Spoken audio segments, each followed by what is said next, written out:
Hi lovelies, how are you today? So it's my first time of making jollof rice for large number of people. On Sunday, which was Eid, I cooked party jollof rice for 30 people. Amazing, right?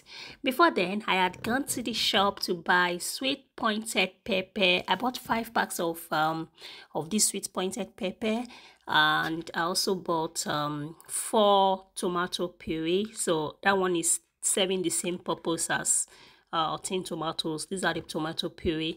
I really don't like them because if I'm trying to get the tomatoes out of it, it doesn't really come out. It's just like toothpaste where you struggle to bring everything out. Then I bought some fresh ginger. I bought these chopped tomatoes. I bought 14 chopped tomatoes. Then I also bought fresh tomatoes, but of course that was just for slicing.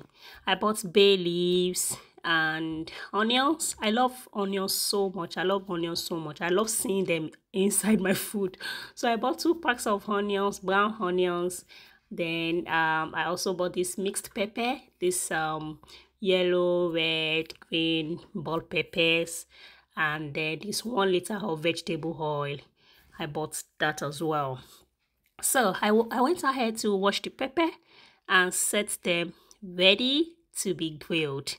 Remember, this is number one secret to smoky party jollof rice. Like, you have to grill your pepper or find a way to boil them before you blend or before you start cooking, instead of blending and then cooking. So I did all this a night before it, and then I woke up around 5 a.m. the following day to start cooking. So what I did was to blend all these grilled. These are grilled already.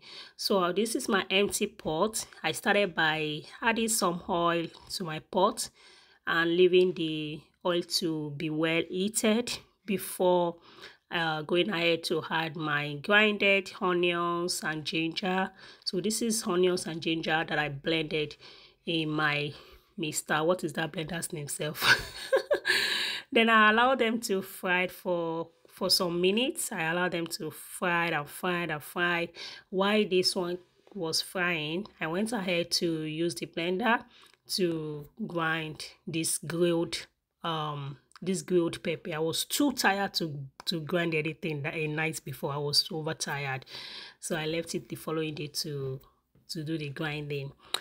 Then the onions and ginger pepper, the ginger paste was ready. So I added my tomato puree into the fried thing.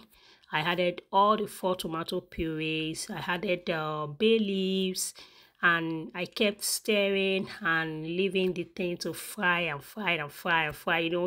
I think this is another secret. Like, you have to make sure the tomato paste or puree, whatever you're using, you have to make sure that it's well fried before you add the other pepper mix. So, and these are bay leaves. Well, I don't know up to now. I still don't know what bay leaves does in food, but because it's part of jollof rice thing, so we still find a way to add it. Then I added my pepper mix.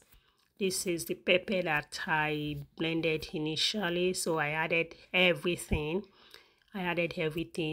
And deliberately, even though I know this pot was not going to take the whole rice, because my plan was to cook at least 5 kg of rice. So I deliberately cooked the stew in one place so that I can have a uniform taste. I don't want to be cooking the stew in different pots, and I don't think I will have one taste. Maybe salt will be too much in one. So I purposely fried my stew, do everything, put all the seasoning in this one place before going ahead to share them.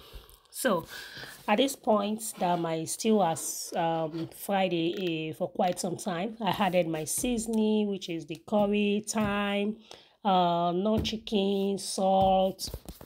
I think I also had some chicken broth that I had at home, so I added that one too.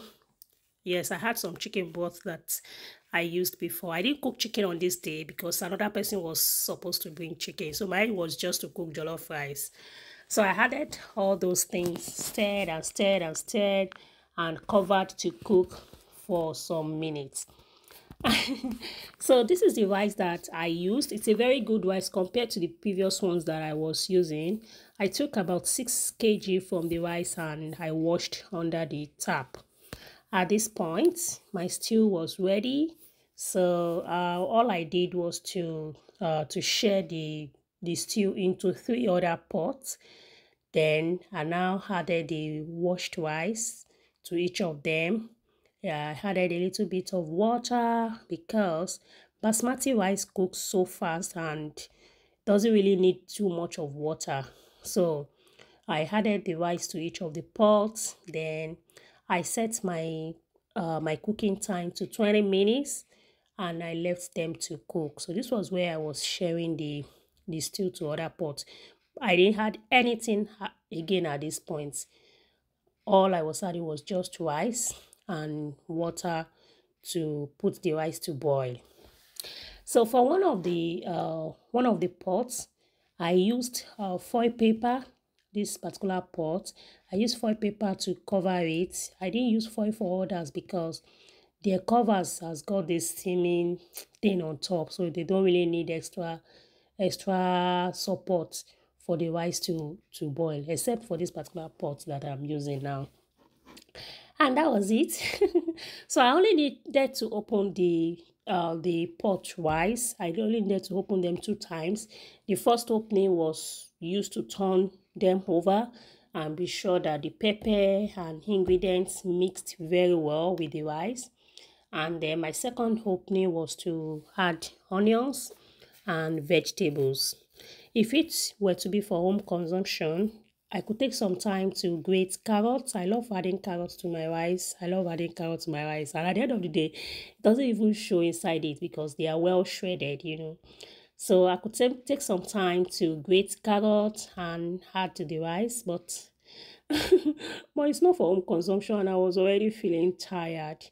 But I still managed to add green and yellow pepper. At least they are vegetables too, so I still managed to add those ones in the rice.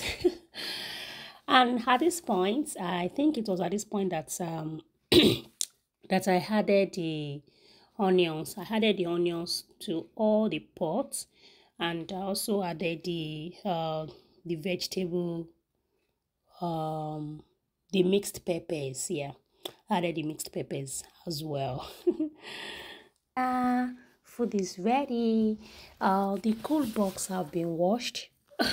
Cooler, what we call cooler is usually referred to as cool box here.